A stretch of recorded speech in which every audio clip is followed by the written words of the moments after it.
right, as an overview of Rockton Pricing Management, when we log in here, we have a menu on the left, and with Business Central data is what I'm connected to. We connect with Business Central and Great Plains, Dynamics GP, as well as Acumatica.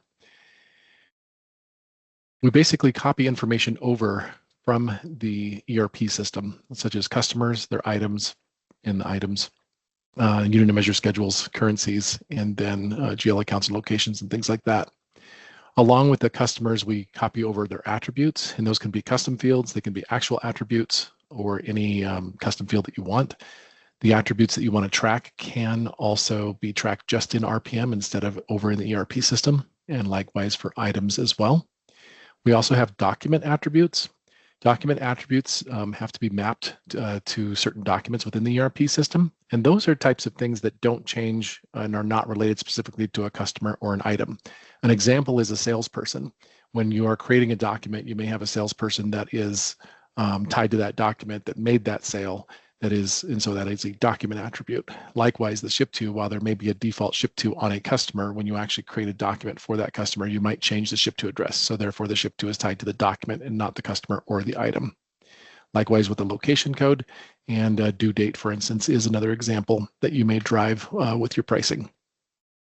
So I'd like to demonstrate a straightforward pricing. We're using cost plus pricing, and every ultimate return of pricing information back to the ERP system boils down to a price schedule. A price schedule is a set of price source options of where you might choose where the price starts from, along with some calculations. And so in this case, I've got cost plus pricing where I'm taking the item cost and I'm adding 40% to that with a calculation.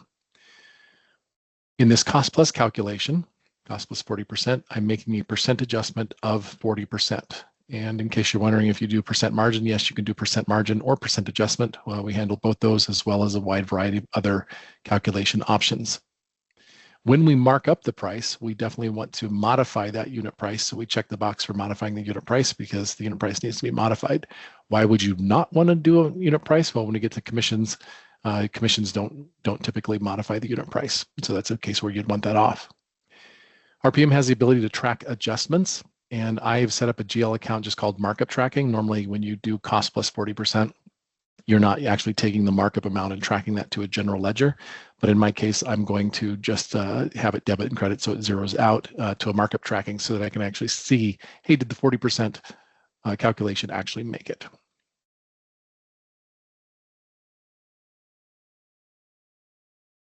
Go over to pricing scenarios here. And with pricing scenarios, we show an example of how to test RPM inside of the RPM interface so you can understand what's working and how things, and are the calculations effective, and do some diagnostics so that you're not bouncing back and forth between the ERP system and RPM. In this cost plus pricing example, we're going to use some input values. The price schedule is the one we're going to choose, is the one I was just working on, where it takes the item cost and adds 40%. The effective date is looks like July 5th of 2030. You do have the option to use today. And what that will do is every time you run the test, it just uses today. The date is really important because you can use date-driven pricing. Quantity of one, location doesn't matter in my setup. And then there's some other features that you can add, but more important is the item and the customer. So we're using this swivel chair and the Alpine ski house. You can put in document values such as the due date, the salesperson, and whatnot if you need to test situations where the document values come over. Right now, we're not going to do that. And you can set up an expected unit price up here. I'm expecting the price to be $500. And when I execute this test, the price was found, but it did not match the expected price I meant to get.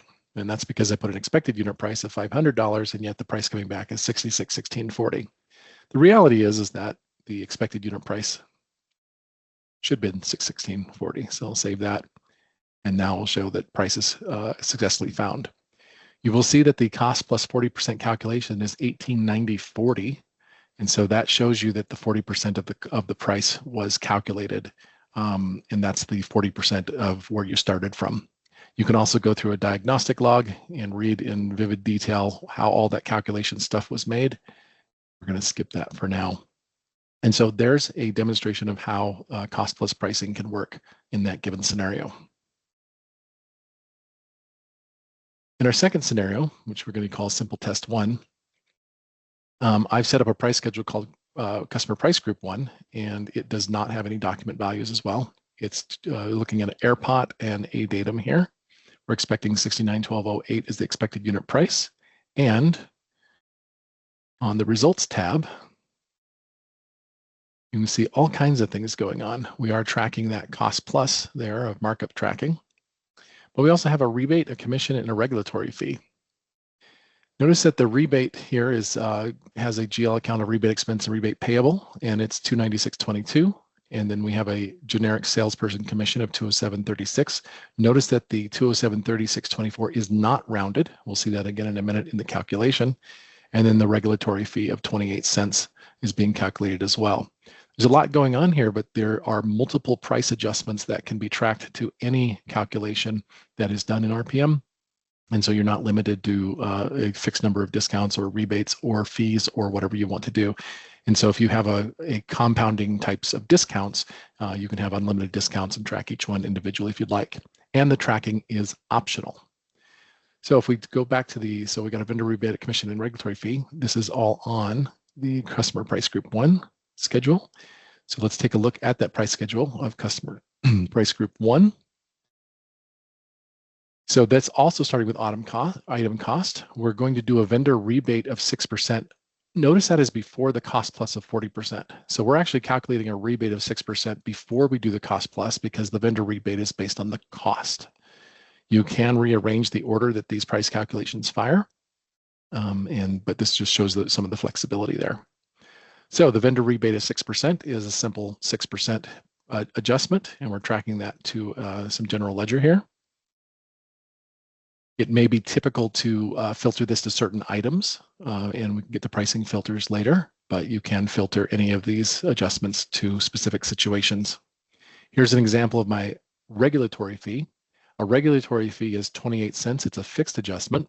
That fixed adjustment means any line where this fee applies, it's just a flat 28%. It does modify the unit price because we're baking that regulatory fee into what we're going to charge the customer in the end price. And again, we can optionally track the adjustments. And then the salesperson commission. This is a generic commission of 3%, booked to commission expense and commission payable for a salesperson just to accrue generic commissions. And if you have generic commissions, you can do it in this format, but I'm going to show you in a moment how to do that for 2 specific salespeople. And then going back to the pricing scenario for that first test, just seeing once again that the results were these different price adjustments, which include the commission, the fee, the rebate, and then the markup of 40%, and tracking that just to see what the calculation was. And just to show that that cost plus doesn't need to be tracked, we'll go back to price calculations and we will turn off the tracking like that and go back to our pricing scenarios. And we will recalculate the tests. And on this result there, the markup percent is no longer being tracked. Now, what's useful to note is that these price adjustments actually copy over into your ERP system and are tied to the specific line that's being calculated here. And then when you post that document, they actually hit these GL accounts. You have the option to not include a GL account and just have the price adjustment move over for tracking purposes, or if you wanted to do some reporting. And so if there is no GL account, it will not book to the GL, of course. Let's take a look at another pricing test. This is test number 2. And in this case, we have a document value that the salesperson is Sam. So Sam sold this document. And of course, when you're in the ERP system, in this case, BC, you would just put Sam as the salesperson on the document. We will pass that over and use that as a document attribute in calculating the results. In this case, it was a simple calculation, and we found a salesperson for Sam. His calculation, I believe this was at 2% of 138.236. And again, that is not rounded. If we want to see that rounded, I'll show you how to do that here. We go back to price calculations for Sam. Notice that Sam's at 2%. And If we need to put in a rounding rule, we can multiply to the nearest penny, save that back, go back to our scenario. And with test 2, we will execute that again. And now the amount is actually properly rounded. We go out to 5 significant digits and we do pass the full value back to the ERP system. The ERP system will round it as needed, but there's lots of cases where the price needs to be out to several significant differences. So the option to round is completely up to you. We also have the ability to round to the nearest 99 cents or the nearest nickel. There's a lot of advanced features you can do with rounding. So that worked for Sam. And then we have another scenario where we are going to have the salesperson be Barbara. And so when we calculate this, Barbara gets a commission and she's at 2.7%, again, not rounded, 186.61. And that calculation is different from Sam. And notice that Sam made it on the document, or Barbara did, but Sam was on the other document. And how do you keep from, it calculating both of those on the same document? That's usually done with a filter. So in the case of the price calculations, if we go back to the salesperson for Barbara, there is a filter here for salesperson Barbara. So this calculation of this commission only happens when the salesperson is Barbara. Likewise, for Sam, we have a filter on Sam. Pricing filters are set up over here. Here's the Sam salesperson filter. It just says that the document attribute where the salesperson equals Sam. That's the filter. And when the filter applies, that calculation happens. So going back to the price schedules, notice that we are calculating commissions for both Sam and Barbara as a standard calculation for this price schedule.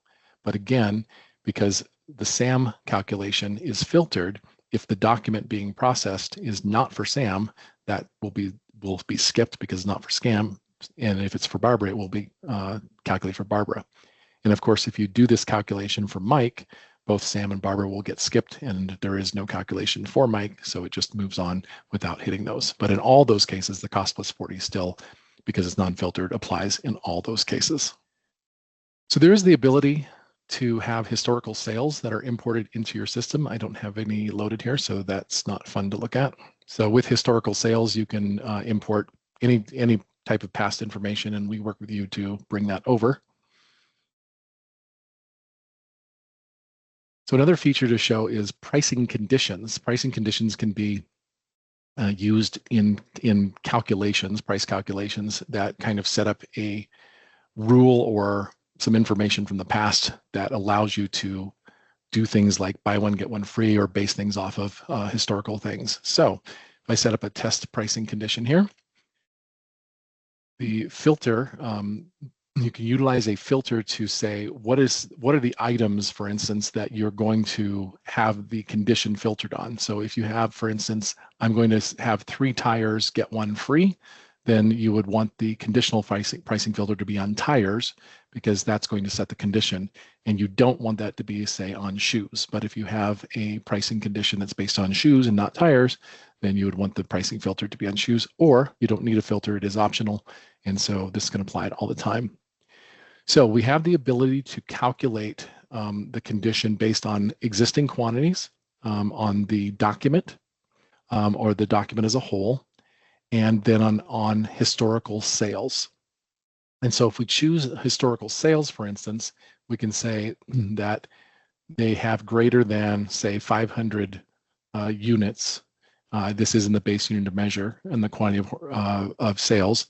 Then something will happen. And what will happen is the affected part will happen in the calculation. When we're looking at historical sales, we do need to say, hey, in the last X number of days, weeks, months, or years, and you can just choose. So let's just say that in the last 7 weeks, if they've bought more than 500, and then we will have it applied to all things happening, such as stuff getting free. So we'll go ahead and save that pricing condition. Is this test, and this test, it's always useful to give it a good name. So historical sales over 500 units in the last 7 weeks.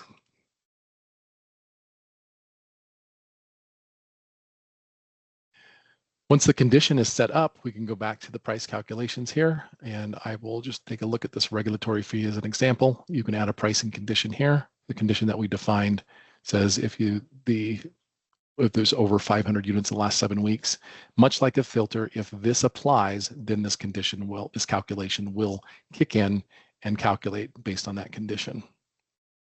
So let's go back and look at a couple of other pricing conditions here. We'd look at historical sales. I'd like to take a look at things like the quantity on all document lines or previous document lines. What's useful about previous document lines is if you have a sales document and let's say it has 10 lines on it. If you're on the 6th line, you may want to have your condition only based on the previous 5 lines. Alternately, you may want to have the quantity on the entire 10 lines to be evaluated as well. So what's nice about the previous document lines is that if you want to have 3 tires get 1 free, then you would want to evaluate the 3 tires being on the previous lines and then this 4th tire being calculated as a discount or free.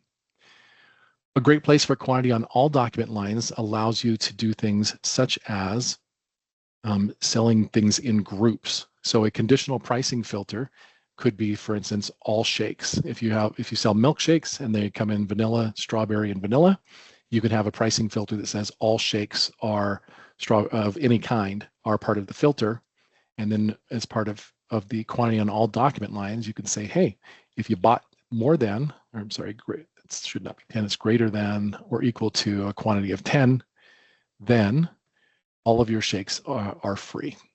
And so on the filter, we'd have to build a filter for the shakes there, and I can show that in a moment or later. But in this case, we evaluate all document lines.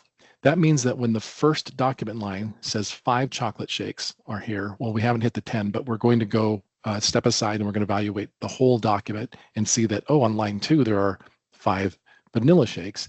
Therefore, the discount's going to apply to the chocolate shakes on line 1 first. So that's what a pricing condition can do.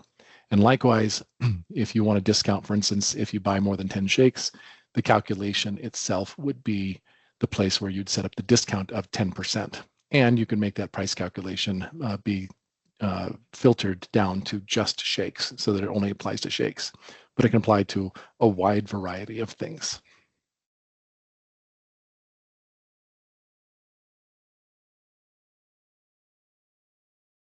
So I demonstrated rebates. Royalties are the same as rebates. And if I need to record something specific to royalties, what will happen with a price calculation? So here's a rebate. A royalty will be exactly the same. So if you'd like me to record that, just change that to royalty, I can. And that's pricing. So next would be that attributes. All right. Let's take a look at some pricing filter information. Here is a way, gold customers, where we could take and filter our customers together, such as gold ones. So I'm going to add a customer attribute of the customer tier. And that's not going to work. So let's go ahead and abandon that. I'm thinking of a different demo. So let's go back to item attributes. What do we got in here? Color. And do I have any attribute values of color? I don't. Category card. We got parts, tables, chair. They're item category chair. Okay. All right. If we take a look at item attribute values, we can see that there are a lot of tables and chairs in our inventory here. And if we want to have a rule or a calculation or a price adjustment or a price condition affect only chairs or only tables, then you can use attribute values to group your items together within a group. And that is as simple as going to your pricing filters, and we're going to add items chairs.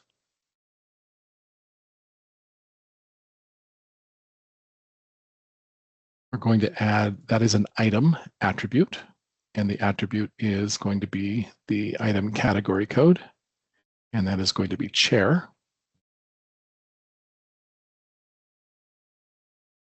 And I'm sorry, that equals to chair. Save that there.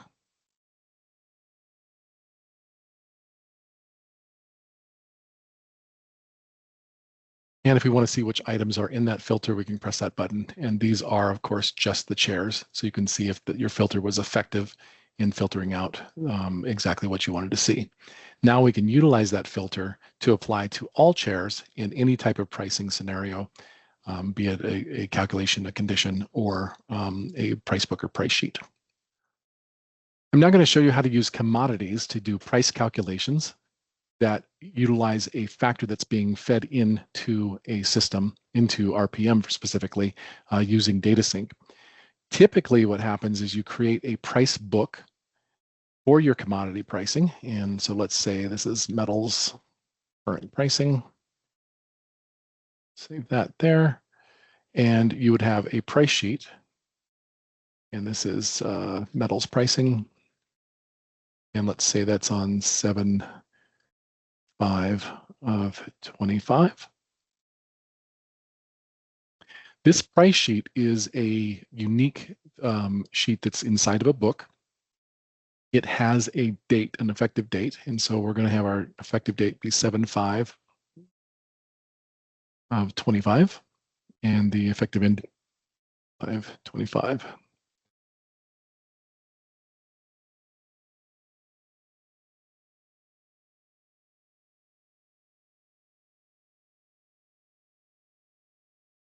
There we go. And this allows us to add an amount to the price sheet for the given day. So this is assuming that the metal's current pricing is changing on a daily basis. Now you can have this update more often than daily, and you would just update the data within this sheet. But because the most granular you get is a date, because any ERP system is the most granular is a given date. But because you are dynamically calling a price at a certain time, the time that you actually calculate it for that on that given date is the price that will be generated at that time. So it is possible to update on an ongoing basis more frequently. Some people update their metals pricing or their commodity pricing once a week. You can have it update as often as you care to. So I'm going to add a new record. In this case, it's going to apply to all items, all units of measure, and this factor is going to be, say, it's going to be 38 cents. And so the amount is 38, and that is the current pricing for 7/5. We go ahead and copy this and go back for current pricing. Let's copy one. Let's go ahead and make this for 7/6. Change that to the 6th and this to the 6th.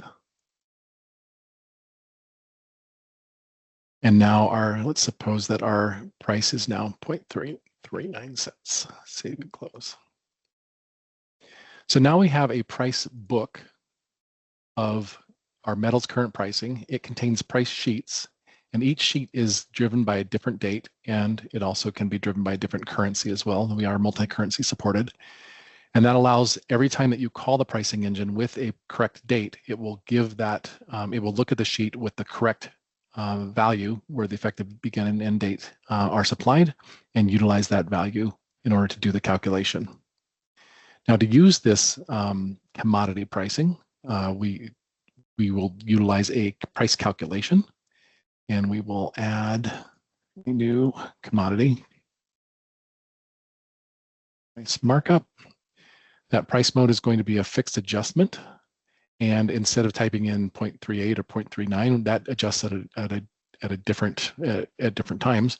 We're going to use value from entity, and the entity we're going to use is a price book. And in the price book, we will use the metal's current pricing. Now, with this calculation, this should upcharge. Save that, and let's go ahead and track this just to see the price calculated to markup tracking. Actually, I'm going to script that. We don't actually need to track it to a GL account.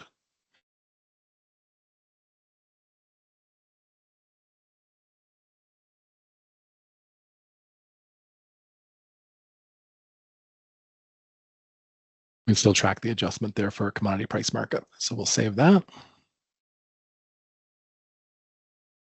Now we'll go back to our price schedule.